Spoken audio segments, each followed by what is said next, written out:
Banned from Germany since the 30th of July 1988, it is Into the Eagle's Nest.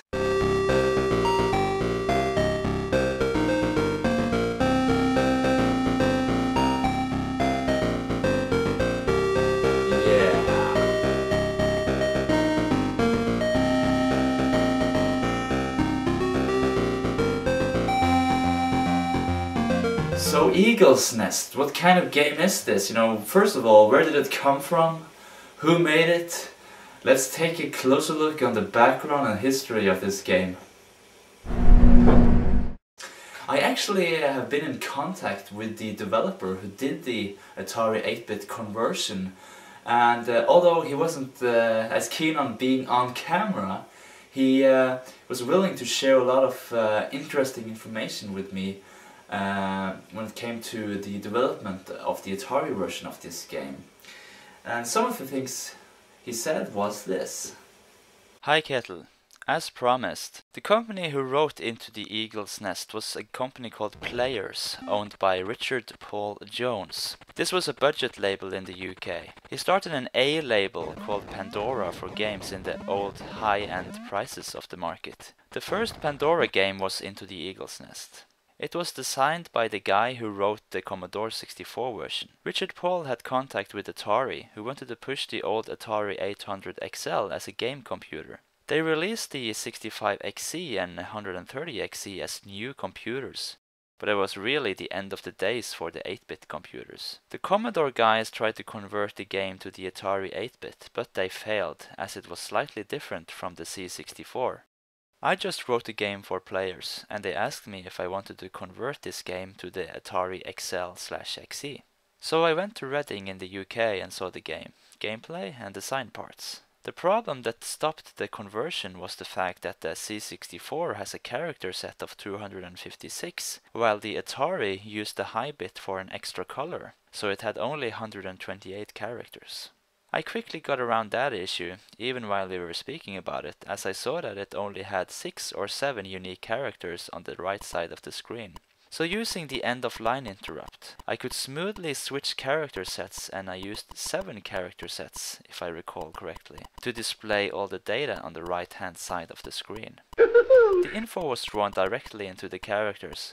This way I eliminated 26 plus 10 characters into 7. As the Atari also had slightly less graphical abilities, I gained a few characters there, so I could squeeze it into 128.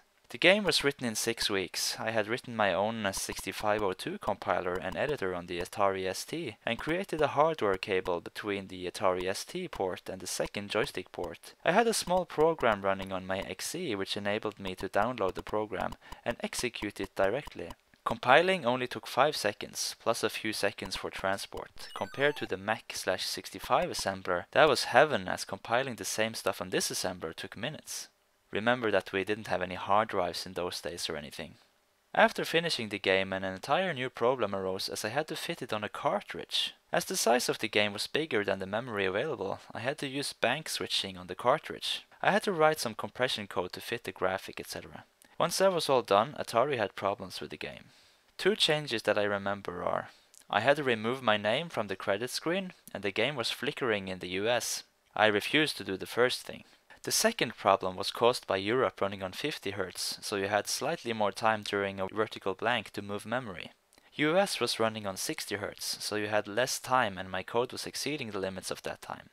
So I rewrote all my code that was used during the vertical blank to optimize it to 100%. That made the glitch go away, and Atari released it. I won an award during a game fair in Chicago, and the best game compliment that I got was, "It doesn't look like an Atari game," as the Atari was inferior to the Commodore 64 in graphical abilities.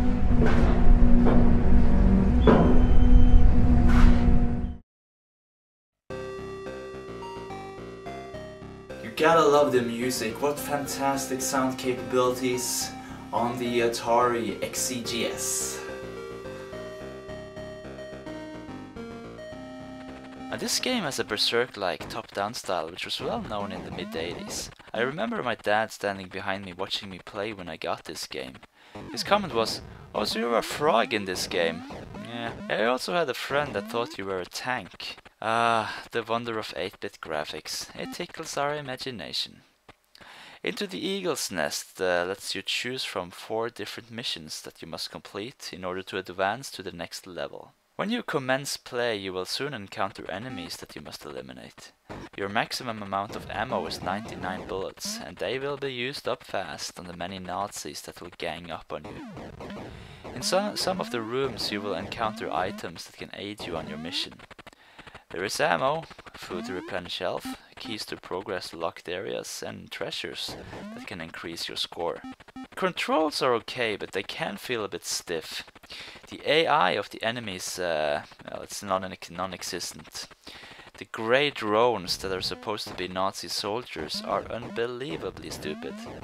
They have the worst range on their machine guns, or they have the worst aim, as they have to stand up in your face to be able to shoot you. This gun sucks! You function as a magnet if they spot you, and they will stand in a queue just waiting to be shot, or finally kill you when you're out of ammo. This also brings me to the difficulty level of the game. I was never able to complete a single assignment in Into the Eagle's Nest, usually due to shortage of ammo. The enemies reappear in previously conquered areas, but helping items just don't.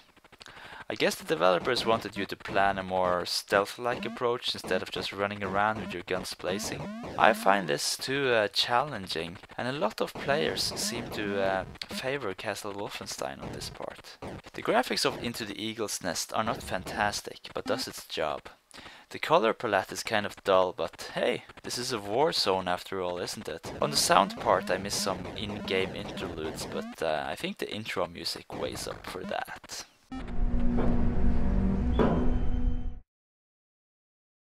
Well, Into the Eagle's Nest, it's a game that gave me a lot of fun back in the day. And I must admit, maybe because the reason I liked it was that I didn't really know a lot about the other alternatives like Castle Wolfenstein and Gauntlet. This game should really, cut you some more slack by placing out a bit more helping items like, for example, ammo. So the difficulty level is set way too high. I mean, if you are a hardcore collector, completist and Atari fan, I would definitely get this game. And I gotta admit, personally I love this game, but if you are a casual gamer and a newcomer to this system, I would definitely check out some other titles like, for example, Gauntlet in the same genre. Okay, so that's it for now, and I'll see you next time. Stay tuned on Ketil's Geek TV for some more reviews and overviews. Next up is actually the Philips CDI. I hope I will get the gamepad for it soon so that I can test it out and show it to you. So thanks guys, and see ya!